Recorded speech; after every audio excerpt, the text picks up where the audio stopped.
নামাজ নাই যার, ঈমান নাই তার। নামাজ নাই যার, জানাজা নাই তার। আল্লাহর ফেরেশতার পর্যন্ত তোমার দিকে তাকিয়ে থাকে, তুমি কেন নামাজ পড়ো না, কেন নামাজ পড়ছো? কবরের প্রস্তুতির জন্য প্রথম যে আপনার আইডেন্টিটি থাকতে হবে, আপনার পরিচিতি থাকতে হবে, সেই পরিচিতির নাম হলো নামাজ। তাকে কবরে রাখার পর, আমাকে কবরে রাখার পর ফেরেশতা চলে আসে। ফেরেশতা আসার পর রূহটাকে আবার ফিরিয়ে দেওয়া হয়, বসানো হয়, প্রশ্ন করা হয়, প্রশ্নের উত্তর দেওয়া হয়। ভালো হলে জান্নাত হয়, আর যদি খারাপ হয় দুজকের টুকরা হয়ে যায়। আমাদের দেহটাকে মাটির সাথে মিশিয়ে দেওয়া হয়, মাটির সাথে মিশে যায়। কিন্তু আমাদের আখিরাতের পথিক যখন আমাদের আখিরাতের জন্য উঠানো হবে, তখন মাটি থেকে আমাদের দেহগুলিকে একত্রিত করা হবে। আপনাদের যে কবরস্থানের জন্য দোয়া করছেন, বাসির জন্য দোয়া করছেন, ওনাদেরকে কবরে রাখার সময় কি বলছিলেন বলেন তো? না না, মিনহা খালাকনাকুম ওয়া ফিহা নুঈদুকুম ওয়া মিনহা নুখরিজুকুম তারাতান উখরা। আল্লাহু আকবার বলি। বুঝা বলছেন না বুঝা বলছে? হ্যাঁ, বুঝে বলেন নাই যে কি বললেন? আপনার বাবাকে রাখলেন, দাদাকে রাখলেন, পাড়া প্রতিবেশীকে রাখলেন, রাখার সময় সবাই সম্মিলিতভাবে এইভাবে বলছিলেন। আমি গত কয়েকদিন আগে এক এলাকায় গেলাম, তো জানাজার পরে দোয়ার জন্য অপেক্ষা করলাম, দেখলাম সব একত্রিত। আমি বলার পরে সব অধিকাংশ মানুষ থাকলো। আমি একটু দূরে দাঁড়ানো, একজন হুজুর এই দোয়াটা পড়তেছিলেন, আর সবাই তার সাথে এক হয়ে বলতেছিল। আমার ধারণা হলো সবাই বলেছে ঠিকই, সবাই বুঝে নাই। কথা ঠিক আছে কি না?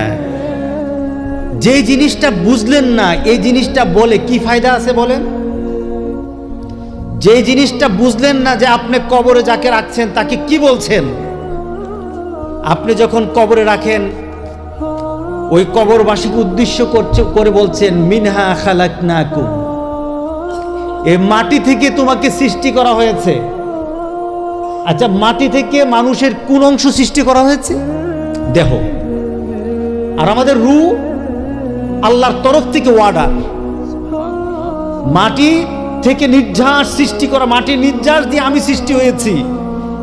এর জন্য আপনি যখন কবরে রাখেন তখন আপনি বলেন মিনহা খালাকনাকুম। সুবহানাল্লাহ বললেন না? আপনি তাকে রেখে বলতেছেন মিনহা খালাকনাকুম, মাটি থেকে তোমাকে সৃষ্টি করা হয়েছে। যখন তাকে বলছেন মাটি থেকে সৃষ্টি করা হয়েছে, তখন তার সাথে কি রূহ আছে? তাহলে আপনি কি বলতেছেন? কারে বলতেছেন? মাটিকে বলতেছেন।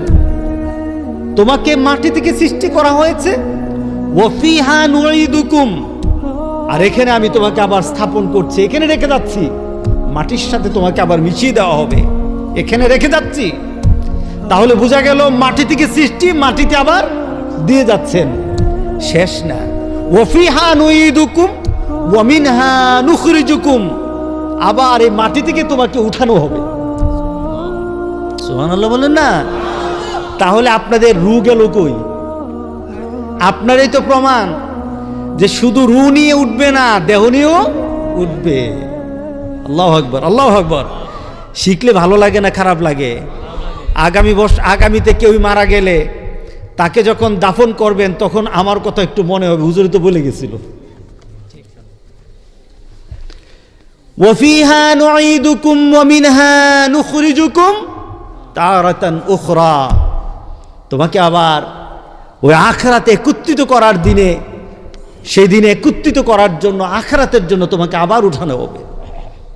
আপনি তো বললেন যে মানুষ শুধু রূহ দিয়ে হয় না, মানুষ কি দিয়ে হয়?